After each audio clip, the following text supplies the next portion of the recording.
हज़रात मोहतरम, इस बात के अंदर कोई शक नहीं है कि नमाज जन्नत में जाने का एक अजीम जरिया है। इसलिए हर नमाजी की ये दिली ख्वाहिश होती है, ये दिली तमन्ना होती है कि वो किसी ना किसी बेनमाज को नमाज की तरफ ले आए, किसी ना किसी तरह बेनमाजी को नमाज पे लगा दे कि वो इसकी दावत से नमाज पढ़ना शुरू कर दे। लेकिन जैसा कि आपने भी कभी ना कभी ये मुशाहदा किया होगा कि जब हम लोगों को नमाज की दावत देते हैं, लोगों को नमाज की तरफ बुलाते हैं, तो आगे से वो मुख्तलिफ किस्म के बहाने बनाते हैं, मुख्तलिफ किस्म के एतराज़ात करते हैं।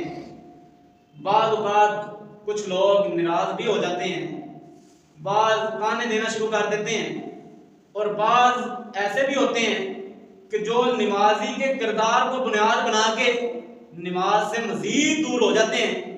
वो ये समझते हैं कि जो नमाजी है, जो नमाज के साथ अटैच है, नमाज पढ़ता है, जिसका दीन के साथ अटैच है, जो दीन की तरफ रग़बत रखता है, वो तो फरिश्ता है, उससे तो कोई गलती नहीं होनी चाहिए, उससे कोई गलती हो ही नहीं सकती। जो बार फजूल बंदे करते हैं, फजूल लोग करते हैं, जो आपकी आंखों के सामने गुनाह करते हैं, जो आपकी आंखों के सामने गंदे काम करते हैं, गुनाह करते हैं, बेहयाई मिला रहे हैं, उनके लिए इनके पास अल्फाज ही नहीं है। अगर भाई नमाजी से कोई गलती होगी है तो इसके अंदर नमाज का कोई कसूर नहीं है। एक बंदा नमाज पढ़ता है, दीन के साथ उसका अटैचमेंट है, अगर उसने कोई गलती कर ली है तो उसको बहुत बड़ा इशू बनाया जाता है, इससे क्यों गलती हो गई है? कि वो इंसान नहीं है, उससे गलती हो नहीं सकती है। हकीकत यह है कि जिस नमाजी से कोई गलती हो जाए, बदअमली हो जाए, वो भी इंसान है। गलती हर इंसान से हो सकती है, लेकिन इसके अंदर नमाज का कोई कसूर नहीं है। नमाज को निशाना बनाया जाए कि वो नमाजी हैं, वो नमाज पढ़ते हैं, वो कौन से परहेजगार हैं। मोहतरम भाइयों, इंसान को खुद को बदलने की जरूरत है, ना कि नमाज का कोई कसूर है। इसी तरह अगर उन्हें कहा जाए, उन्हें दाढ़ी की तलकीन की जाए, तो आगे से वो फिर दाढ़ी वालों को निशाना बनाते हैं कि उन्होंने दाढ़ी रखी हुई है, वो कौन सा परहेजगार है। या फिर झूठ की आड़ लेते हैं, यार हमारा कारोबार है, कारोबार करते हैं, झूठ बोलना पड़ता है, झूठ के बगैर गुजारा नहीं होता, अगर दाढ़ी रख देंगे तो झूठ कैसे बोलेंगे। यानी कि ये इस बंदे ने नियत बना ली है कि ये बंदा झूठ को नहीं छोड़ेगा। ये कह रहा है कि अगर दाढ़ी रख देंगे तो फिर झूठ कैसे बोलेंगे, कारोबार है, झूठ बोलना पड़ता है। यानी कि ये कोशिश नहीं करता कि झूठ को छोड़ दे, बल्कि इसने ठान लिया, इसने नियत कर लिया कि मैंने झूठ बोलना है। झूठ का दाढ़ी के साथ क्या ताल्लुक है भाई? हर अमल का अलग हुक्म है। अब इस बंदे ने झूठ की वजह से दाढ़ी भी छोड़ी हुई है, झूठ भी बोलता है, अब ये दो गुनाहों का मुजरिम है। एक तो इसने दाढ़ी नहीं रखी हुई, दूसरा ये झूठ बोलता है। इसको चाहिए तो ये है कि झूठ को छोड़े, दाढ़ी को रखे। हर अमल का अलग हुक्म है, झूठ की वजह से दाढ़ी छोड़ी हुई है। तो भाई आपको चाहिए कि आपने दाढ़ी नहीं रखी हुई, आप झूठ बोलते हैं, आपको तो चाहिए कि आप झूठ छोड़ दें। आपने झूठ की वजह से दाढ़ी भी छोड़ दी है। नमाज हर मुसलमान मर्द औरत पर फर्ज है। अब कोई बंदा नमाज पढ़ता है, लेकिन वो अपने घर वालों को दावत नहीं देता, अपनी औलाद को दावत नहीं देता। खुद तो वो नमाज पढ़ता है, लेकिन दूसरों को दावत नहीं देता। खुद वो कहता है कि मैं नमाज पढ़ ली है मैंने, उसकी औलाद नमाज नहीं पढ़ती, उसके बीवी बच्चे नमाज नहीं पढ़ते। तो ये बंदा टेंशन से फारिग है, इसको कोई फिक्र नहीं होनी चाहिए अपनी औलाद की। भाई होनी चाहिए, क्योंकि अल्लाह के रसूल सल्लल्लाहु अलैहि वसल्लम ने फरमाया कि हर बंदे से उसकी राय के मुताबिक सवाल होगा, उससे पूछा जाएगा। अब सवाल ये पैदा होता है कि क्या एक नमाजी बंदा जो नमाज पढ़ता है खुद, क्या वो दूसरे बेनमाजी को नमाज की दावत दे सकता है? जी बिल्कुल नमाज की दावत दे सकता है, बल्कि देनी चाहिए, क्योंकि ये एक दीनी फरीज़ा है। अब फर्ज दो तरह के, एक फर्ज ऐन है और एक फर्ज किफाया है। फर्ज ऐन वो है कि जो हर मुसलमान में फर्ज है, हर मुसलमान के लिए लाज़िम है उसको अदा करना, इसके बगैर कोई छुटकारा नहीं है। और फर्ज किफाया वो है कि कौम की तरफ से अगर कुछ लोग उसे अदा कर लें तो बाकियों से वो जिम्मा साबित हो जाता है। जैसा कि आप मिसाल ले लें कि किसी को नमाज की दावत देनी है, अब ये असलन तो फर्ज किफाया है, लेकिन बाद औक़ात ये फर्ज ऐन भी बन जाता है। जब आपको पता है आपकी नजरों के सामने एक बंदा नमाज छोड़ रहा है, नमाज नहीं पढ़ता, मुसलसल नमाज को छोड़ रहा है, तो आपको पता है कि वो मेरी दावत से नमाज पढ़ना शुरू कर देगा, नमाज की तरफ आ जाएगा, तो अब ये फर्ज ऐन है कि आप उस बंदे को नमाज की दावत दें, ताकि वो आपकी दावत से नमाज की तरफ राग़िब हो, नमाज की तरफ आ जाए।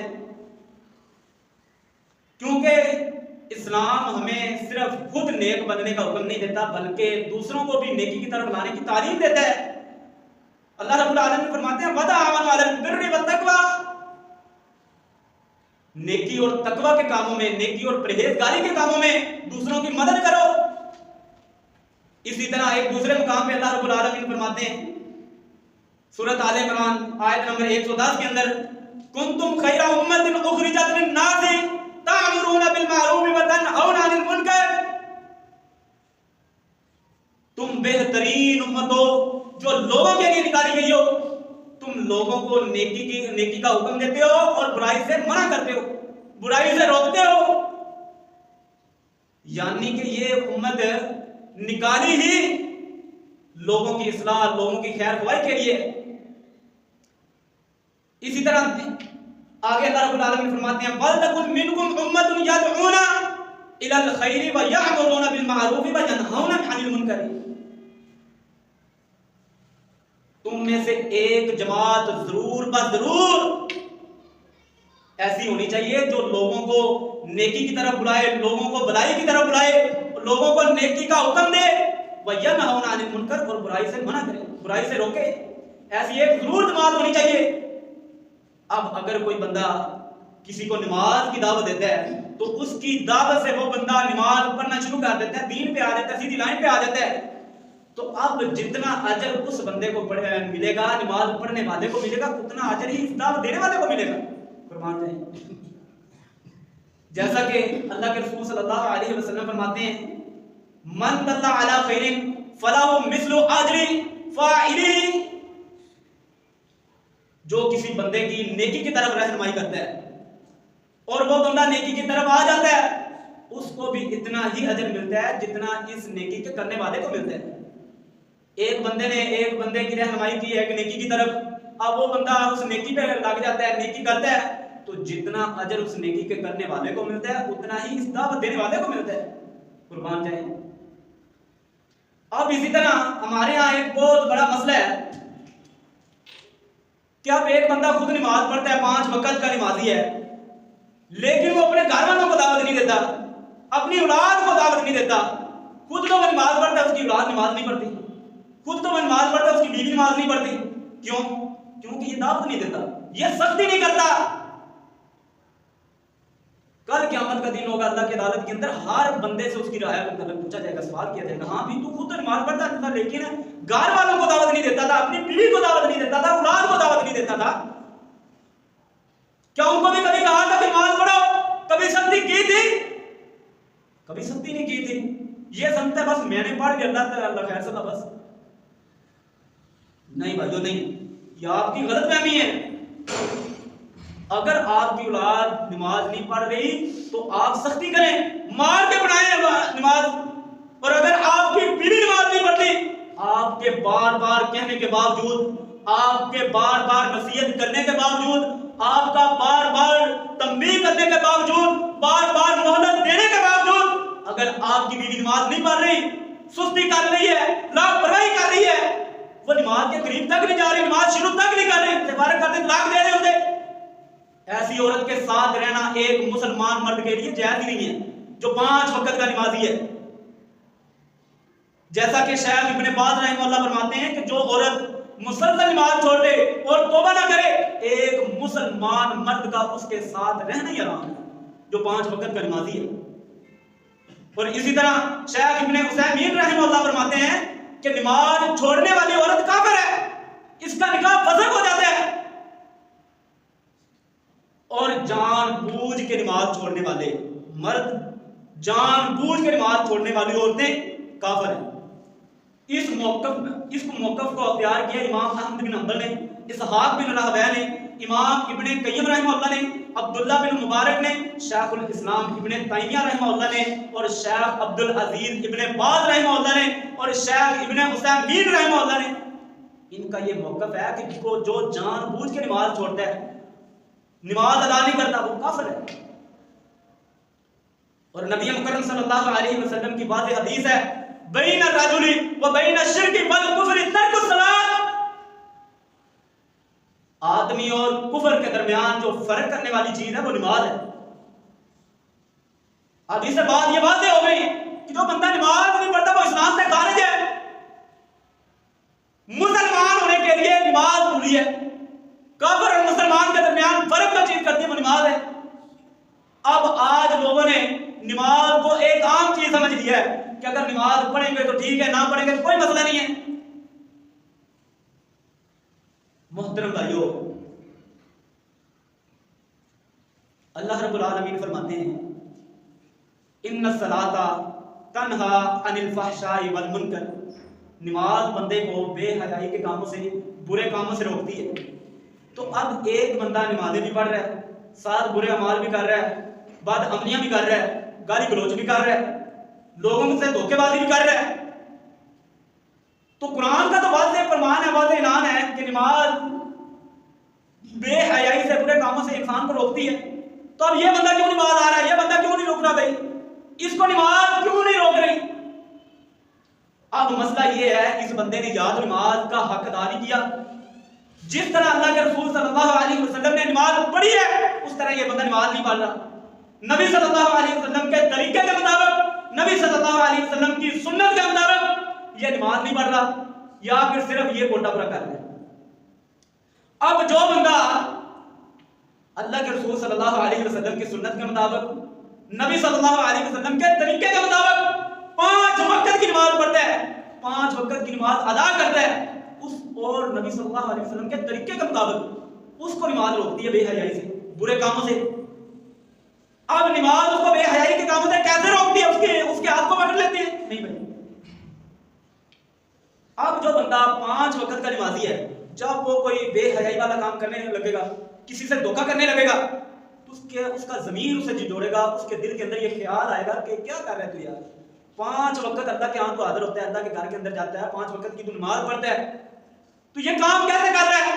तो वो बंदा यकीनन वो काम छोड़ देगा कि यार मैं 5 वक्त का नमाजी हूँ, तो मैं ये काम कर रहा हूँ, ये मुझे छोड़ नहीं करता। तो अब इसको किसने बचाया बुरे काम से? नमाज ने। नमाज ने इसको बेहयाई से बचाया है, लोगों से धोखा करने से इसको नमाज ने बचाया है। लेकिन जब ये दिन के अंदर 5 वक्त की नमाज नहीं पढ़ेगा, एक नमाज पढ़ लेगा 4 छोड़ देगा, 2 नमाजें पढ़ लेगा 3 छोड़ देगा, 3 पढ़ लेगा 2 छोड़ देगा, तो फिर इसको नमाज बेहयाई के कामों से नहीं रोकेगी, क्योंकि ये नमाज को सही तरीके से अदा नहीं कर रहा, 5 वक्त का नमाजी है ही नहीं। इसका दिल चाहता है तो नमाज पढ़ लेता है, इसका दिल चाहता है तो नमाज को छोड़ देता है। नमाज को इसने एक आम चीज समझ लिया है।